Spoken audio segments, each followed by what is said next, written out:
Hi hello foodies, welcome back to the channel. Thumbnail చూడంగానే అందరికి అర్థమైపోయింది కదా, ఒక సింపుల్ రెడ్ చికెన్ రెసిపీ ఎలా చేసుకోవాలో ఈ వీడియోలో చూపించేస్తాను, వచ్చేయండి.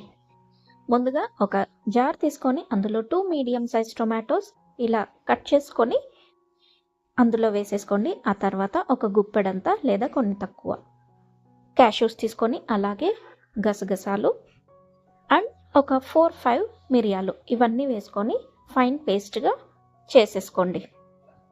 సో ఇది మనకు గ్రేవీ బేస్గా యూజ్ అవుతుంది. ఇక్కడ ఈ వీడియోలో ఈ క్లిప్పింగ్లో చూపిస్తున్నట్టుగా ఇలా పేస్ట్ చేసేసుకొని పక్కన ఉంచేసుకోండి. ఇప్పుడు ఒక కడాయి తీసుకొని అందులో ఒక తగినంత నూనె వేసుకొని అది కాస్త వేడెక్కనివ్వండి. ఏ నాన్ వెజ్ కర్రీస్లోకైనా నూనె ఎక్కువగా ఉంటే రుచి కూడా చాలా బాగుంటుంది. సో చాయిస్ ఆఫ్ ఆయిల్ మీరు ఏదైనా వాడచ్చు.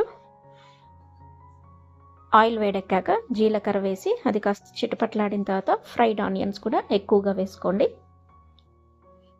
అవి వేసుకున్నాక పొడుగ్గా పచ్చిమిర్చి కట్ చేసి అది వేసి తర్వాత కొద్దిగా కరివేపాకు వేసుకొని అన్ని దోరగా వేపుకోండి. అన్నీ వేగిన తర్వాత ఇంతకుముందు పేస్ట్ చేసి పెట్టుకున్నాం కదా, అది కూడా వేసుకొని పచ్చివాసన పోయేదాకా వేపుకోండి.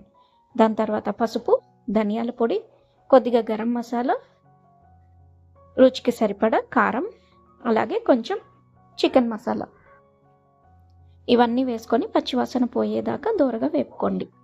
అన్నీ వేగాక ఇప్పుడు ముందుగా శుభ్రం చేసి పెట్టుకున్న చికెన్ ముక్కల్ని ఇందులో వేసేసి మసాలాలన్నీ బాగా పట్టేంత వరకు అలా పైకి కిందికి చేసుకుంటూ కలిపేసేయండి.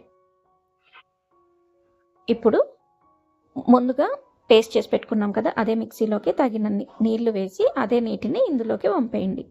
ఆ తర్వాత పైనుంచి బ్లాక్ మసాలా అని ఒకటి ఎవ్రీ సూపర్ మార్కెట్లో మనకు అవైలబుల్గా ఉంటుంది. దాన్నే కాలా మసాలా అంటాము. అది ఒకసారి దొరికితే వేసుకోండి పైనుంచి, లేదంటే బ్లాక్ పెప్పర్ని కచ్చపచ్చగా దంచేసుకొని పైనుంచి చల్లేసుకోండి. సో అదండి. అవన్నీ వేసుకున్న తర్వాత ఒక 5 to 10 minutes లో ఫ్లేమ్లో అలా వదిలేస్తే simple and tasty tomato curry ready అయిపోయినట్టే. సండే వచ్చేస్తుంది కదా, సో లేట్ ఎందుకు, ఈ రెసిపీని ఒకసారి ట్రై చేసి ఇంట్లో వాళ్ళకి సర్వ్ చేయండి. వదిలిపెట్టకుండా తినేస్తారు. ఎప్పుడు ఒకటే రకం కాకుండా ఇలా అప్పుడప్పుడు చిన్న చిన్న చేంజెస్ చేసుకుంటూ మసాలాలు కొద్దిగా మార్చుకుంటూ చేసుకుంటే చాలా బాగుంటుంది.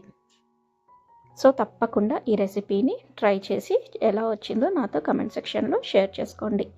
మరొక కొత్త వీడియోతో మరొక కొత్త రెసిపీతో మళ్ళీ కలుద్దాం. Until then bye, take care and మర్చిపోకుండా ఛానల్ని సబ్స్క్రైబ్ చేసుకోండి. అలాగే మీకు తెలిసిన వాళ్ళతో షేర్ చేసుకోండి. అలాగే ఛానల్ని సబ్స్క్రైబ్ చేసుకోండి. ఓకేనా? ఉంటానండి. Bye, take care. Have a nice weekend.